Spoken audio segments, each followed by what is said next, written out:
Had the opportunity not too long ago to be the guest on an internet TV show called New Thought Today. And they like to ask serious questions on that show, unlike some of the other shows that I am on from time to time. And one of the questions that they brought up, and it's something that comes up a lot when we're talking about different religions, is why does God let bad things happen to good people? Why does God let bad things happen to good people? And the example that, what I come to first of all is, good people, bad people, who's to judge? There's a good news, bad news, who can tell story that we tell from time to time. There's something that's got a lot of people's attention right now, mine included, which is the Israeli-Hamas war. That's been going on for a month or so now. And there's a few things that we do know for sure. Number one, it is a tragedy. It is a tragedy. Number two, you don't have to take sides to see that it's a tragedy. It's a tragedy regardless of what your opinion is. And the third thing is that people are behaving badly. And that's what lets bad things happen to good people. Because the fact of the matter is, if we take this teaching back to the fundamentals, there is one power, one presence, one love, one source, one creative essence, which we call spirit, God, nature, the creative force, whatever it is that we call it. Even if we don't use some scriptural religious story to tell it, we use the Big Bang.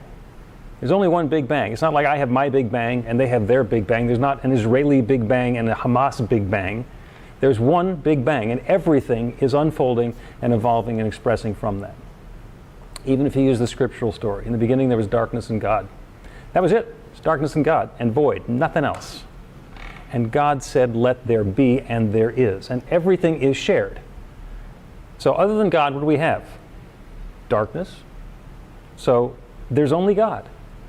And regardless of what it is that we're looking at, that is God expressed in a unique and specific way. Sometimes that comes out looking like wonderful fall afternoons, with the leaves falling and mulled cider, and everything is delightful. And sometimes it comes out looking like an armed conflict where civilians are getting killed. And what happens is we get into a position where the oneness is individualizing itself, and then we group together. So there's us and them. And us is, of course, right. And them is, of course, not right. So why does God let bad things happen to good people? Well, because if bad things are going to happen, it has to be to good people, because that's all there is. Everything is God's love expressed in its own way. So good things happen to good people, and we say, yay. And bad things happen to good people, and we don't. It's like Joe was talking about in the reading. So we can get a cold and say, oh, I'm sick, or oh, there's a sneeze. That's my body getting rid of whatever the germs and the illness are, so that I can come back into that experience of equilibrium. So in that Israeli-Hamas war, I'm not going to talk about it too much, unacceptable things have happened to people on both sides. And unacceptable things have been done by the people in charge on both sides. And you don't have to take sides to see that that's the case. The side that I am on is for peace, for harmony, for love, for good unfolding, and for the thing that we're always striving for, which is a world that works for everyone. On the TV show, as an example of this, I said, opinion question, good or bad, nuclear explosions. So who thinks a nuclear explosion is good? Who thinks a nuclear explosion is bad? Raise your hand. Okay. Yeah, okay. So, and most people would say nuclear explosion, bad. Because we have an idea in our mind, the mushroom cloud, Hiroshima, Nagasaki, bad. But about 150,000 kilometers from here, about 93 million miles, which conveniently is called one astronomical unit, there is the sun, which, oh, by the way, is an ongoing continuous nuclear explosion. Now, nuclear explosion there, good or bad? Good. Good, yeah. So your answer changed, okay? And the answer is not changed on the nature of nuclear explosions. The answer is based on the three most important things in real estate: Location, location, location.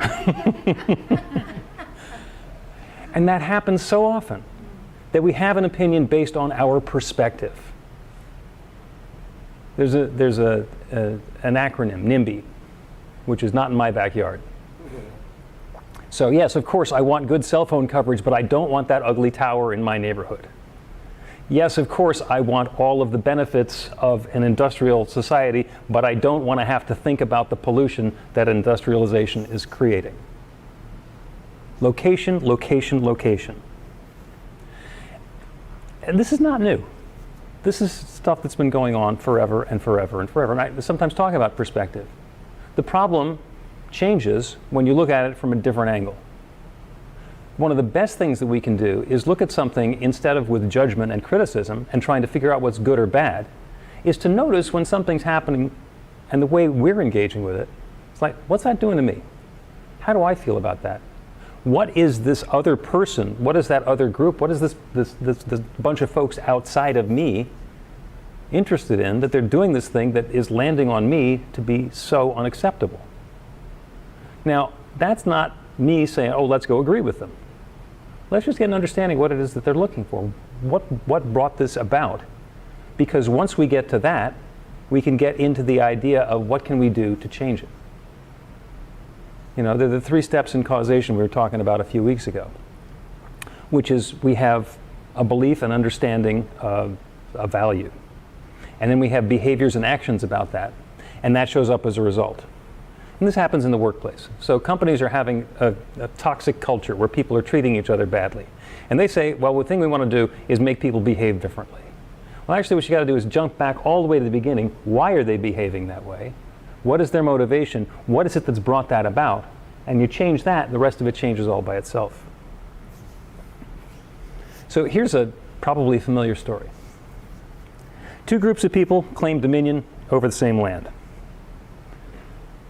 One of the groups is more powerful than the other, so they do something to take control from the other group. The conflict begins. The underdogs protest. They do something. Then the powerful group gets violent. Then the underdogs revolt and attack. And then battle ensues between the good guys and the bad guys. Now, I'm not sure what story you were thinking about, but that's the story of the American Revolution. Taxation without representation, and then there was the tea into the harbor, and then there was the Boston Massacre, and then it was game on. And oh, by the way, of course, the good guys won. Interestingly, when we do the morning meditation, and sometimes there are people from the UK who are on it, and we do it on the 4th of July, they know it's the 4th of July, but they're not really celebrating. They're happy for us, but they're not celebrating. So, in a situation like that, who are the good guys? There's the British Empire. Hey, we're going out there and we're funding all of this stuff. We're settling. We're bringing you to this new place and giving you a new opportunity. All we're asking for is some money to help support the whole thing, and you guys just want to take the whole thing over. I'm not on their side. I'm seeing it from their perspective. I think overall it was a good idea that we gained independence. It's a nice story, especially speaking from Philadelphia. It's a nice story. But it's all about location, location, location. In the land that's now Israel. That battle is not new. It has been going on, I researched this, since the Bronze Age, 3300 BC. And there have been conflicts going on with ancient Egypt, ancient Israel, Judah, the Persian Empire, Alexander the Great and his successors, the Hasmoneans, the Roman Empire, several Muslim caliphates, the Crusaders, and in modern times the Ottoman Empire, then the British Empire, and now modern Israel. And we know that the recent history with the British and Palestinians and the handover and the separation and the 1967 war, this is a problem that's been going on for a long time. Who are the good guys? Who are the bad guys? More importantly, what do we want? If somebody wants to take control by kicking the bad guys out, whoever the bad guys happen to be, then there's just bringing out more of that sense of separation. Does that mean that we need to invite somebody who's going to destroy our way of living into our living room? No, it doesn't mean that either. But it does mean that what's been going on hasn't been working, and there's a different possibility. So we like to call this teaching New Thought. So is it possible for us to look at that situation and have a new thought? What else is possible? What else could be possible? What are the ways that that could possibly come about? One of the things that I know is that when I don't know what's going on, is I do know that there is an infinite intelligence that knows everything. That one divine mind is revealing and sharing and expressing itself through all of its creation. Everything is that one expressed in its own way. That means that it must include me. It's not like God is everything and everywhere except the 3 feet around me. There's some cursed bubble that's keeping me separate. That one is available to me and to each of us. So to the extent that we are able and willing to turn away from the input that's coming from the world around us, to let go of our location, and open up to a new possibility and invite in that new possibility, that opens a channel. The good news is, of course, we don't need to know how it's going to happen. We don't need to define what the mechanism is and how we're going to know how all this is going to happen. We can stand for peace without standing against anything. We don't have to say, there's the good guys, there's the bad guys, and I'm making the decisions. Why do bad things happen to good people? Because they can. And oh, by the way, I've talked about this before as well, the dynamic range. In all of our lives, there's the best things that ever happened to us and the worst things that ever happened to us. And if you take the middle there and you say, all right, we're just going to get rid of all the bad things. So now it's just the good things. Turns out that there's still the worst things that happen to us and the best things that happen to us, and you cut it in half again. And eventually, you wind up with a very narrow band, and there's that one line. And I get to be happy and unhappy at the same time. And there are some bad things that happen to other people that you've heard about, that you've seen, that you've observed, that don't happen to you. How often are you grateful for all of the gifts that you have, for all of the good that you have, to know that in your dynamic range it doesn't go all the way over here? The scariest thing that I usually hear people say is, well, things couldn't get any worse. This is an infinite universe. Oh, that's spiritual malpractice. Yes, they could. And be grateful that they are as good as they are. Take a deep breath. You hadn't been thinking about the oxygen in the air right up until then. Doesn't mean that it's not important. Let it go. You were doing that automatically without thinking about it. How long will you last without the oxygen, without breathing? About 5 minutes. About 5 minutes. And that's if you really stretch it out. And how often do you feel grateful for a breath? Sometimes. Sometimes take a deep breath. Ah, that feels really good. And then you forget about it again. Let your breath be the reminder that the good is always available. That something good is always available. And when there's a challenging situation, whether it's armed conflict going on somewhere in the world that has you emotionally charged, or a challenging situation at work, or something going on with your kids or your family, or whatever, that opportunity to stop, take a breath.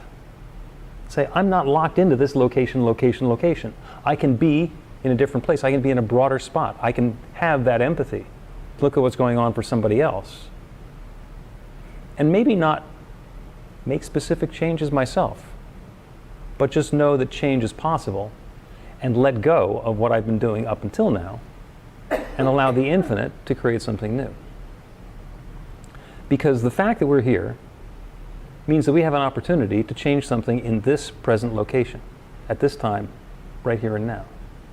So as we are moving forward, let's do that together in a way that brings uplift and harmony and a world that works for everyone, to everyone. not just the ones that we label as the good guys. Because we deserve it. We deserve to work in that world that works for everyone. We deserve to be that bright light of love, and to feel it, and to know it, and to breathe it. So let that be your truth this week. So it is.